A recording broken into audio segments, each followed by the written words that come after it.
ঘন্টার, আমরা গতকালকে গেছিলাম আধা ঘন্টার।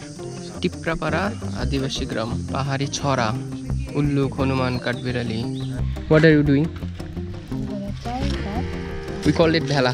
আমরা হচ্ছে ভেলায় উঠবো, চলে আসলাম। এটার নাম হচ্ছে করাঙ্গি নদী। করাঙ্গি।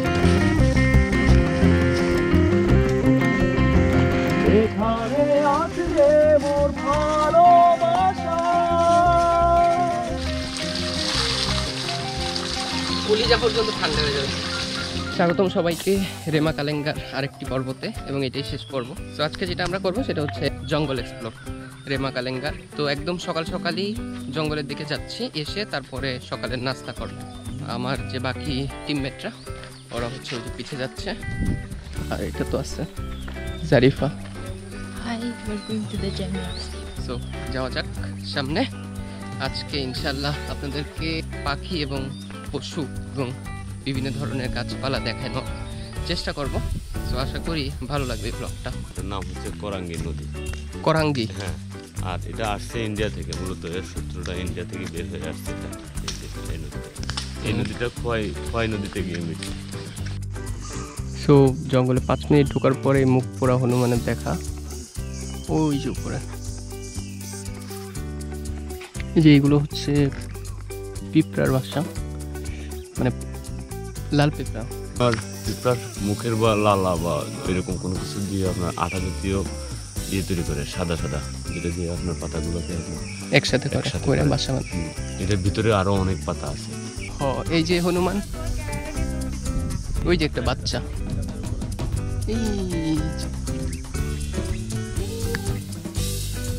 আপনার এই চশমা পড়া হনুমানগুলো রেমা কালেঙ্গার দ্বিতীয় স্থানে আছে। আমি একটা গবেষণা টিমের সাথে কাজ করছিলাম, যারা এই চশমা পড়া হনুমান নিয়ে কাজ করছে।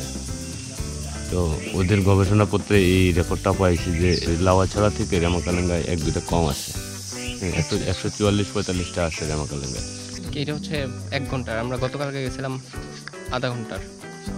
এবার আছে টিপরাপাড়া আদিবাসী গ্রাম, পাহাড়ি ছড়া, উল্লুক, হনুমান, কাঠবিড়ালি, লেক। এইটা হচ্ছে একদম অ্যাকচুয়াল যে ঘন জঙ্গল সেটা। তখন থেকে 3 ঘন্টার ট্রেলে না নিয়ে এই পাশে 1 ঘন্টার যে ট্রেল আছে ওদিক দিয়ে ঢুকে আবার একটু মানে ভিতরের সাইডে একটু অফ ফিটে চলে আসলাম আমরা। তো জঙ্গল ঝিরি পার হয়ে এখন আবার একটু সমতলের দিকে আসতেছি। এইখানে মানে সবসময় উল্লুক যে হনুমান আছে তাদের ডাক শোনা যাচ্ছে সবসময়। সুন্দর জায়গা। তো কি গাছ এটা? তুন্দুল না, ওই যে ঢুকছে বলে গর্তে। এত বড় গাছ। এই গাছটা হচ্ছে আপনার তুন্দুল গাছ। এই গাছটার বিশেষত্ব হচ্ছে এই গাছটা যদি পানিতে বাসায় দেন, বেশি পানিতে বাসায় দেন, আরো মোটা হলেও পানিতে বেশি থাকবে, কারণ এই গাছের মধ্যে পানির পরিমাণ বেশি, অনেক পানি আছে।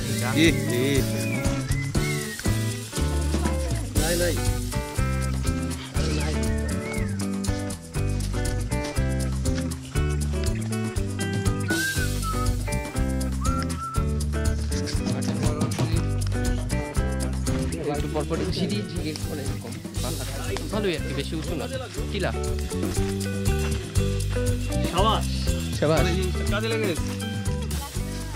লজ্জাপতি গাছ দেখলে এগুলো করতে হচ্ছে।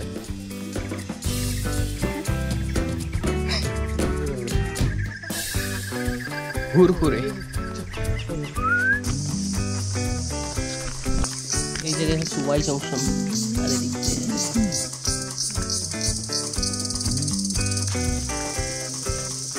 বাংলাদেশের দ্বিতীয় বৃহত্তম এই জঙ্গলে হাঁটতে হাঁটতে আপনাদের সাথে কিছু গুরুত্বপূর্ণ তথ্য শেয়ার করে নিচ্ছি। ঢাকা থেকে রেমা কালেঙ্গা আসতে হলে প্রথমে যেতে হবে শায়েস্তাগঞ্জ। সেখানে পৌঁছানোর জন্য বাস এবং ট্রেন দুটো অপশনই রয়েছে। বাসের ভাড়া শুরু 350 টাকা থেকে, ভালো মানের বাস হলে ভাড়া 700 টাকার মতো। আর ট্রেনে যেতে গেলে ভাড়া পড়বে 250 থেকে 600 টাকার মধ্যে। শায়েস্তাগঞ্জ থেকে কালেঙ্গা বাজার পর্যন্ত সিএনজি বা লেগুনা পাওয়া যায়। এ পথের জন্য ভাড়া ধরা হয় 600 থেকে 1200 টাকার মধ্যে। গ্রুপে আসলে খরচ ভাগাভাগি করা বেশ সহজ। থাকার জন্য রেমা কালেঙ্গায় রয়েছে সাশ্রয়ী কটেজ। প্রতি রুমের জন্য ভাড়া পড়বে মাত্র 1200 টাকা। আর খাবারের খরচও বেশ কম। ব্রেকফাস্ট পাবেন 100 টাকায়, আর দুপুর কিংবা রাতের খাবারের জন্য বাজেট রাখতে পারেন 220 থেকে 350 টাকা। সব মিলিয়ে খরচের হিসাব করা খুব সহজ। তবে যদি আপনাদের পরিকল্পনা করতে ঝামেলা মনে হয় তাহলে ইনসিগনিয়া ট্যুরস অ্যান্ড ট্রাভেলের সাথে যোগাযোগ করতে পারেন। আপনার ট্যুরটি হয়ে যাবে একদম ঝামেলামুক্ত। এই জঙ্গলের পথে হাঁটতে হাঁটতে প্রকৃতির রূপ, বন গাছপালা আর পাখির ডাক সবকিছু আপনাকে সত্যিই মুগ্ধ করবে। চলুন একসাথে জঙ্গল এক্সপ্লোর করা যাক। এখানে আছে যে মোর ভালোবাসা, পথ চলা, এখানে আছে যে মোর ভালোবাসা।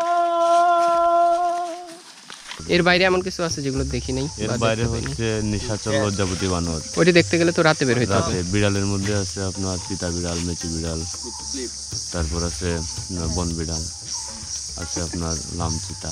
বর্তমান রেমাকালাঙ্গার লিস্ট অনুযায়ী 638 প্রজাতির গাছপালা লতাগুল্ম রেমাকালাঙ্গায় আছে। যেমন হ্যামিল্টনি উদাল, নিটাম, নগ্নবীজ উদ্ভিদ, এই জাতীয় কিছু উদ্ভিদ আছে যেগুলো এখনো বাংলাদেশে নাই বলে। শকুনটা তো মানে বাংলাদেশের রেয়ার প্রজাতির মধ্যে, রেয়ারের মধ্যে একটা। আগে তো হাজার হাজার শকুন ছিল, এখন হয়তো সর্বোচ্চ আমাদের রেমাকালাঙ্গায় এখন 50 থেকে 60টা শকুন আছে। আর রেমার অংশে আপনার শকুন বাস করে এবং স্থায়ীভাবে বাস করে। আমি যতটুকু জানি যে বাংলাদেশে 3টা স্থানে শকুন বসবাস করে, তার মধ্যে স্থায়ীভাবে বসবাস করে রেমাকালাঙ্গায়।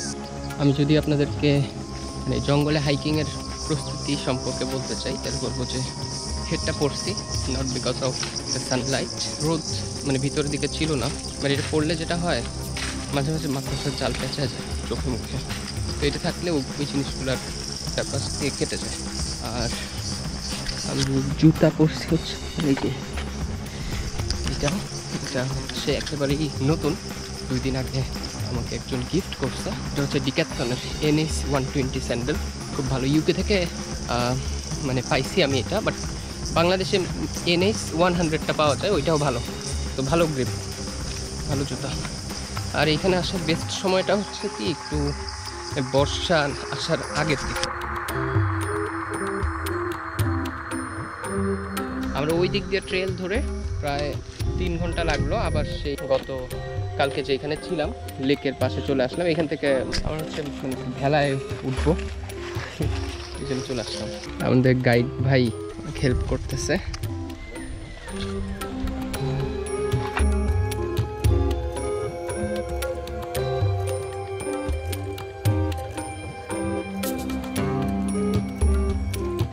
তো এটা আর কি বোনাস, সাধারণত কেউ ভেলায় উঠে না, ভেলা দেখতেও পাওয়া যায় না, তো ভেলায় করে মাছ ধরতেছিল, এটা দেখে উঠলাম, ভালো ছিল আর কি ফিলিংসটা। আর এখন আমাদের গন্তব্য হচ্ছে একেবারে রিসোর্টে, সকালে নাস্তা করব। আমরা মেবি একটা জিনিস মিস করবো, সেটা হচ্ছে সিংহ বানর। সিংহ বানরটা কীরকম? সিংহ বানরটা ঠিক বানরের মতোই দেখতে, শুধু কমন বানরগুলোর চেয়ে বড়, সাইজে বড়, গলার মধ্যে কেশর আলাদা করে নাকি? তো চলে যাচ্ছি, জঙ্গল তো এখানে শেষ প্রায়। মানে লজ্জাবতী বানর, এটা দেখতে অনেকটা স্লথের মতো। এটা কি বা? লজ্জাপতিটার এমনিতে ইংরেজি নাম হচ্ছে স্লো লরিস, বাংলা নাম হচ্ছে লজ্জাপতি। দিনের আলো সে সহ্য করতে পারে না, রাতের বেলা সে খাবার খায়।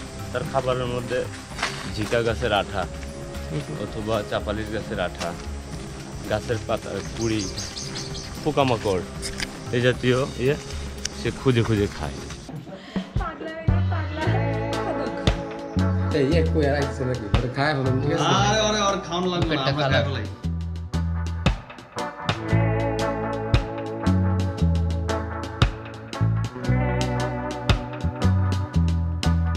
গুনে গুনে নিতেছেন জল।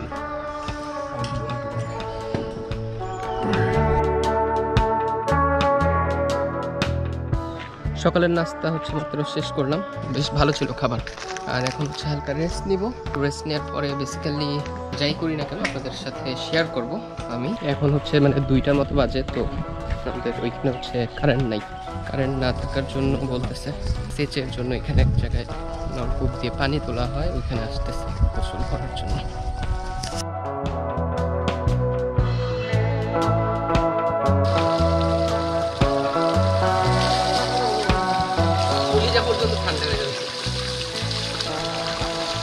একেবারে ঠান্ডা পানি, মানে ঠান্ডার মধ্যেও কিন্তু ডিফারেন্স আছে, সেটা হচ্ছে এখানে গোসল করে বুঝতে পারলাম। ঢাকা শহরের ঠান্ডা হচ্ছে আর্টিফিশিয়াল ঠান্ডা, আর এই ঠান্ডাটা হচ্ছে একেবারে ন্যাচারাল যে ঠান্ডা, ওইটা। তো খুবই ভালো লাগলো। সো মানে যেটা হয় ভালোর জন্যই হয়, এরকম কিছু আছে না কথা, আসলেই সেরকম। কারেন্ট নাই, পানি নাই, সেজন্য এখানে মানে গোসল করার সুযোগ পাইলাম।